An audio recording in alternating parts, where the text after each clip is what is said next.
आज ही Doubtnut app download करें। Doubtnut पर होगा अब आपके सभी मैथ्स, केमिस्ट्री, फिजिक्स और बायोलॉजी डाउट्स का सफाया। बस अपने क्वेश्चन की फोटो खींचो, उसे क्रॉप करो और तुरंत वीडियो सोल्यूशन पाओ। Download now. हेलो फ्रेंड्स, हमारा जो क्वेश्चन है उसमें बोला गया है कि find the coordinates of foot of perpendicular drawn from this point to this plane. ठीक है, और दूसरे वाले में भी बोला गया है distance between this point and foot of perpendicular drawn from this point to this plane. ठीक है, तो चलो एक एक करते हैं। तो पहले वाले में क्या है, देखो प्लेन है एक, तो मैं पहले एक प्लेन बना देता हूँ। तो ये मेरा रहा प्लेन कुछ। ठीक है, अब एक पॉइंट है यहाँ पर, कौन सा पॉइंट गिवन है हमको, 2 3 5 गिवन है। तो 2 3 और ये 5 हो गया। ठीक है, और यहाँ से परपेंडिकुलर ड्रॉ किया जा रहा है इस प्लेन पर। ठीक है, तो ये लो प्लेन पर परपेंडिकुलर ड्रॉ किया गया। ठीक है, तो हमसे पूछा गया है कि ये फुट ऑफ परपेंडिकुलर क्या होगा। ठीक है, ये अपना P में मान लेता हूँ और ये मैं मानता हूँ Q, और इस पॉइंट के कोऑर्डिनेट जो है मैं मान लेता हूँ कि चलो ये x1 y1 और z1 के इक्वल है। ठीक है, तो देखो मेरा इस इक्वेशन ऑफ लाइन बना सकता हूँ मैं, कैसे निकाल सकता हूँ। देखो मेरा प्लेन का इक्वेशन पता है कितना, 2x माइनस में 3y और प्लस में 4z और प्लस में कितना 10 इज इक्वल टू 0। ठीक है, तो देखो किसी भी प्लेन का जो डायरेक्शन होता है वो क्या होता है, वो नॉर्मल टू दिस प्लेन, वही अपना प्लेन का डायरेक्शन होता है। तो नॉर्मल टू दिस प्लेन अपना ये स्ट्रेट लाइन भी तो नॉर्मल ही है।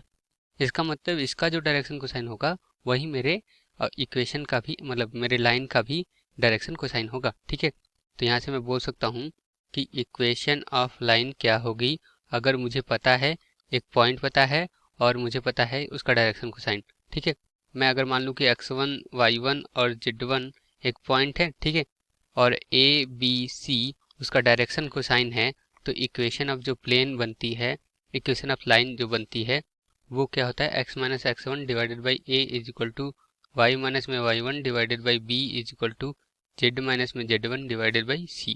ठीक, तो मेरा डायरेक्शन कोसाइन a की वैल्यू कितनी आ गई, 2 आ गई। यहाँ से देखो a की वैल्यू 2 आ गई और b की वैल्यू कितनी आ गई, माइनस में 3 आ गई, और c की वैल्यू कितनी आ गई, 4 आ गई। ठीक है, तो इक्वेशन लिख लेते हैं हम, चलो। तो x माइनस में, और ये x1 y1 z1 कौन सा है, ये पॉइंट। ठीक है, 2 3 5, तो यहाँ पर भी लिख देता हूँ मैं, ये है 2 3 और ये 5 है। ठीक है, तो x माइनस में 2 डिवाइडेड बाई a कितना है, 2 है, और इक्वल टू y माइनस में 3 डिवाइडेड बाई b कितना है, माइनस में 3 है, और z माइनस में कितना 5 डिवाइडेड बाई c कितना है अपना 4 है। ठीक है, मैं मान लेता हूँ कि ये चलो k के इक्वल है। तो इन इसको और इसको लेके चलूँ अगर, तो x इक्वल टू कितना आएगा, देखो 2 का उधर मल्टीप्लीकेशन तो 2k, और इधर आके ये -2 इधर आके +2 हो जाएगा। तो x इक्वल टू कितना हो जाएगा, 2k + 2, और इसी तरह से y कितना आ जाएगा, माइनस में 3k और प्लस में कितना 3। इसी तरह z कितना आ जाएगा, ये आ जाएगा 4k और प्लस में कितना 5। ठीक है, अब देखो इसी लाइन पर ये मेरा x1 y1 z1 लाई कर रहा है, इसका मतलब इसको सेटिस्फाई करना चाहिए, क्योंकि यही अपना x y z क्या कर रहा है, लाइन पर लाई कर रहा है। ठीक है, तो इसका मतलब कि मेरा x1 इक्वल टू कितना हो गया, 2k + 2 हो गया, y1 इक्वल टू कितना हो गया, माइनस में 3k + 3 हो गया। ठीक है, और इसी तरह z1 इक्वल टू कितना हो गया, 4k और प्लस में कितना 5। ठीक है, अब देखो ये q पॉइंट अपने प्लेन पे लाई कर रहा है, मतलब प्लेन को सेटिस्फाई करना चाहिए, मतलब 2x1 माइनस में 3y1, 2x1 माइनस में कितना 3y1, और क्या है 4z1 + 10 इक्वल टू 0, प्लस में 4z1 और प्लस में 10 इक्वल टू 0 होना चाहिए। ठीक है, तो x1 y1 z1 की वैल्यू यहाँ से रख देते हैं, तो आ जाएगा 2 टाइम्स ऑफ 2k और प्लस में 2, और माइनस में 3 टाइम्स ऑफ y1 कितना है, माइनस में 3k और प्लस में कितना 3, और प्लस में 4 टाइम्स ऑफ z1 कितना है, 4k और प्लस में कितना 5, और प्लस में 10 इक्वल टू 0। ठीक है, तो अंदर मल्टीप्लिकेशन कर दो तो ये आ जाएगा 4k और प्लस में 4, और ये देखो माइनस माइनस कितना हो जाएगा, प्लस हो जाएगा, और ये हो जाएगा 9k और प्लस में माइनस में 9, क्योंकि प्लस माइनस कितना होता है, माइनस होता है। ठीक है, तो यहाँ पर आएगा माइनस में 9। ठीक है, तो ये अपना माइनस में 9 हो गया। ठीक है, और इधर मैं मल्टीप्लिकेशन करूंगा तो कितना आएगा, 16k और प्लस में ये कितना हो जाएगा 20 और प्लस में 10 इक्वल टू 0। ठीक है, तो यहाँ से देखो 4 + 9 ये कितना होता है 13, और 13 + 16 ये कितना होता है 29, 29k, और ये देखो 10 - 9 कितना होता है 1, और 20 + 1 कितना होता है 21। ठीक है, तो ये मतलब 21, और ये प्लस में 4 भी आएगा। ठीक है, तो मतलब प्लस में 4 भी चलो लिख दो इक्वल टू 0। ठीक है, तो मतलब k की वैल्यू कितनी आ जाएगी, ये 25 हो जाएगा, उधर जाके माइनस में 25 और डिवाइडेड बाई कितना 29। ठीक, तो देखो k की वैल्यू आ गई है, तब x1 y1 z1 की वैल्यू आ जाएगी। x1 कितना था, x1 था मेरा, देखो x1 मेरा था 2k प्लस में 2, ठीक है। तो 2k और प्लस में कितना 2 है, तो यहाँ पर 2 इंटू के की वैल्यू कितनी है, माइनस में 25 डिवाइडेड बाई कितना 29 और प्लस में 2, ठीक है। तो ये कितना हो जाएगा, देखो 29 इंटू 2 ये कितना होता है, ये होता है मेरा 58 और 25 दूनी 50 होता है। तो 58 में से 50 घटाएंगे तो कितना आ जाएगा 8, तो 8/29, ठीक है। तो x1 की वैल्यू तो ये आ गई। चलो y1 की वैल्यू निकालते हैं। y1 कितना था, y1 था मेरा 3k और प्लस में कितना 3 था, ठीक है। 3k और प्लस में 3, देखो कितना था, 3 माइनस में 3k और प्लस में 3 था, ठीक है। तो देखो यहाँ से माइनस में 3 इंटू के की वैल्यू कितना है, माइनस में 25 डिवाइडेड बाई 29 और प्लस में कितना होना चाहिए 3 होना चाहिए, ठीक। तो 29 इंटू में 3 ये होता है 87 और 25 यहाँ कितना होता है 75, ठीक है। तो और ये माइनस माइनस क्या हो जाएगा प्लस, तो 87 प्लस में 75 ये कितना होता है 162, तो 162 डिवाइडेड बाई कितना हो जाएगा 29, ये y1 की वैल्यू आ जाएगी, ठीक है। इसी तरह z1 की वैल्यू कितनी आ जाएगी, z1 कितना है वो देख लो, z1 है 4k प्लस में 5, तो यहाँ पर 4k अब प्लस में कितना 5 है, ठीक है। तो 4 टाइम्स ऑफ k की वैल्यू कितनी है, माइनस में 25 डिवाइडेड बाई 29, ठीक है। अब प्लस में कितना 5 है, ठीक है। तो यहाँ से देखो 29 इंटू में 5 ये कितना होता है 145 और 25 का कितना होता है 100, तो 145 में से 100 घटाऊंगा तो कितना आ जाएगा 45, तो 45 डिवाइडेड बाई कितना हो जाएगा 29, ठीक है। तो x1 y1 z1 की वैल्यू ये आ गई है और यही मेरा क्या है थे फुट अपर परपेंडिकुलर थे, ठीक है। तो पहले वाले का तो आंसर आ गया है, ठीक है। अब सेकेंड वाला क्वेश्चन चलते हैं। तो देखो सेकेंड वाले क्वेश्चन में एकदम सेम है, पॉइंट है और प्लेन है, उसका फुट अपर परपेंडिकुलर निकालना है, बस एक्स्ट्रा ऐड कर दिया गया है कि उस फुट अपर परपेंडिकुलर का इस पॉइंट से क्या करना है, निकालना है डिस्टेंस, ठीक है। तो चलो हम करते हैं, अपना पहले फिगर ड्रॉ करते हैं, ठीक है। तो मेरा जो प्लेन है वो कुछ इस तरह से होगा, ठीक है। ये अपना प्लेन हो गया, ठीक है। अब ये यहाँ पर एक पॉइंट होगा, ठीक है। मैं मान लेता हूँ कि चलो ऐसे मैं यहाँ पर एक फुट अप परपेंडिकुलर मतलब परपेंडिकुलर वहाँ से ड्रॉ कर दिया और ये मेरा पॉइंट है, ठीक है। और वो पॉइंट कितना है, वो पॉइंट है मेरा देखो 2,3 तो दूसरा है, ये है 3 1 और -1, ये अपना पॉइंट है। तो यहाँ पर हो जाएगा 3 1 और -1 अपना पॉइंट है, ठीक है। इस पॉइंट को देखो प्रीवियस की तरह ये x1 y1 और z1 मान लेता हूँ, ठीक है। और इस प्लेन का इक्वेशन क्या गिवन है, प्लेन का इक्वेशन मेरा है x माइनस वाई और प्लस में 3z, x माइनस वाई और प्लस में कितना 3z और ये इक्वल है किसके 10 के, ठीक है। तो चलो तो देखो इसका डायरेक्शन को साइन, लाइन का अपने डायरेक्शन को साइन इसको मान लेता हूँ p है और इसको मान लेता हूँ कि q है। तो इसका लाइन का डायरेक्शन को साइन कितना होगा, वो हो जाएगा मेरा a equal to 1, b equal to -2 और c इक्वल टू कितना 3 हो गया, ठीक है। तो इक्वेशन कैसा हो जाएगा वो मेरा, x माइनस में x1 की वैल्यू कितनी है 3 है, डायरेक्ट मैं कर रहा हूँ ऊपर वाला समझाया हूँ, और डिवाइडेड बाई a मतलब 1 इक्वल टू y माइनस में y1 1 है और डिवाइडेड बाई b माइनस में 2 इक्वल टू z माइनस में z1 कितना है अपना -1 है तो +1 हो जाएगा यहाँ पर, और डिवाइडेड बाई c की वैल्यू कितनी है 3 है। इसको मैं मान लेता हूँ कि चलो ये k के इक्वल है, तो यहाँ से x1 की वैल्यू कितनी आ जाएगी, x की वैल्यू कितनी आ जाएगी, ये आ जाएगी k प्लस में 3, ठीक है।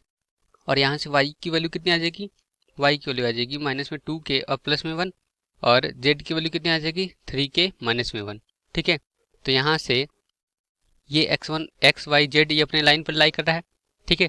तो ये लाइन पर x1 y1 z1 भी तो लाई कर रहा है, ठीक है, नहीं पिछले वाले की तरह मैं बता चुका हूँ। तो x1 इक्वल टू कितना हो जाएगा k प्लस 3 हो जाएगा, y1 इक्वल टू कितना हो जाएगा -2k और प्लस में 1 और z1 इक्वल टू कितना हो जाएगा 3k -1, ठीक है। तो यहाँ से ये अपने प्लेन को भी सेटिस्फाई कर देगा और प्लेन का इक्वेशन है कितना x माइनस में 2y और प्लस में कितना 3z इक्वल टू कितना 10, ठीक है। तो इसको रख देते हैं।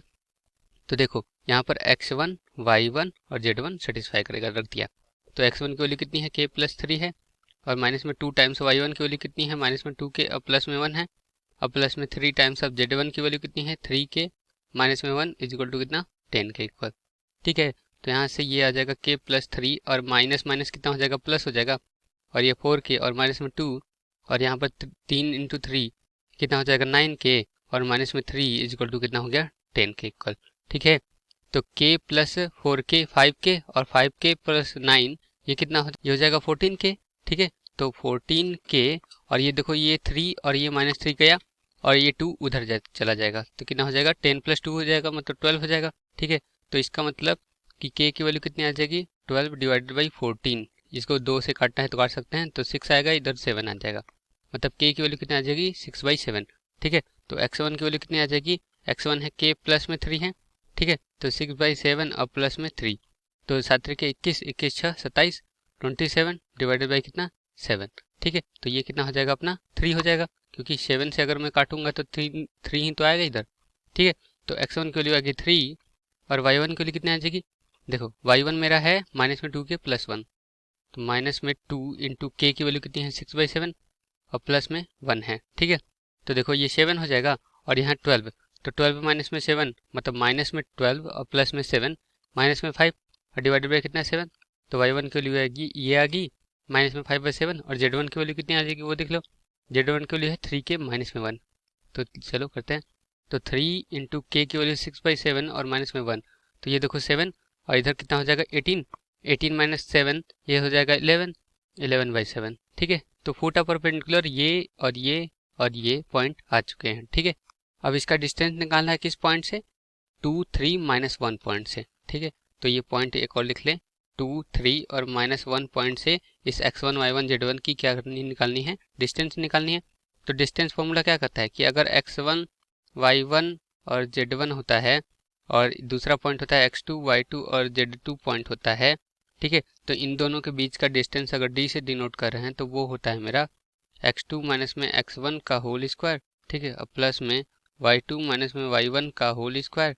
ठीक है, और प्लस में z2 माइनस में z1 का होल स्क्वायर। ठीक है, तो चलो, तो x1 y1 z1 हमको पता है और x2 y2 z2 भी पता है, ये वो भी मैं लिख लेता हूँ, 3 है और कितना है -5/7 है और 11/7 है। ठीक है, चलो, तो इसके डिस्टेंस निकालते हैं, तो डिस्टेंस निकालेंगे तो कैसे आएगा, देखो 3 माइनस में 2 ये कितना हो जाएगा 1, मतलब 1 का स्क्वायर 1। ठीक है, और यहाँ पर -5/7 और ये माइनस में 3, तो -5/7 और -3 इसका स्क्वायर करना पड़ेगा। ठीक है, और प्लस में 11/7 और माइनस में -1, तो ये हो जाएगा +1, तो +1 इसका स्क्वायर। ठीक है, और ये अंडर रूट। ठीक है, चलो, तो ये मेरा डिस्टेंस आएगा, तो चलो इसकी वैल्यू निकालते हैं। तो देखो ये हो जाएगा मेरा 1 और प्लस में यहाँ पर देखो 7 के 21, 21 5 कितना होता है 26, तो माइनस में 26 डिवाइडेड बाई 7 इसका स्क्वायर करना पड़ेगा और प्लस में ये 7 और 11 कितना होता है 18, 18 डिवाइडेड बाई 7 इसका स्क्वायर करना पड़ेगा और ये क्या है अंडर रूट में है। ठीक है, तो 26 का स्क्वायर मैं एलसीएम भी ले लेता हूँ, तो ये 7 का स्क्वायर होगा वो बाहर आ जाएगा, तो 1/7 में बचेगा। ठीक है, और अंडर रूट में क्या बचेगा वो देखो, मैं एलसीएम लिया था तो यहाँ पर 7 का स्क्वायर से मल्टीप्लिकेशन होगा और वो कितना होता था 49 होता था। ठीक है, और 26 का स्क्वायर वो कितना होता है, वो होता है 676। ठीक है, और यहाँ पर 18 का स्क्वायर भी करना पड़ेगा, तो 18 का स्क्वायर वो कितना होता है, वो होता है मेरा 324। ठीक है, 324। ठीक है, अब तीनों को ऐड कर देते हैं, तो 324 और प्लस में 676 और प्लस में कितना 49, ये होता है 1049। ठीक है, तो 1/7 अंडर रूट में 1049। ठीक है, तो ये मेरा आ गया फुट मतलब distance between foot of perpendicular और गिवन पॉइंट। ठीक है, तो ये मेरा आंसर तो होगा, आपको समझ में आएगा। Thank you. क्लास 6 से 12 से लेके नीट IIT JEE मेंस और एडवांस के लेवल तक 10 मिलियन से ज़्यादा स्टूडेंट्स का भरोसा। आज ही डाउनलोड करें डाउटनेट ऐप या व्हाट्सएप कीजिए अपने डाउट्स 8400 400 400 पर।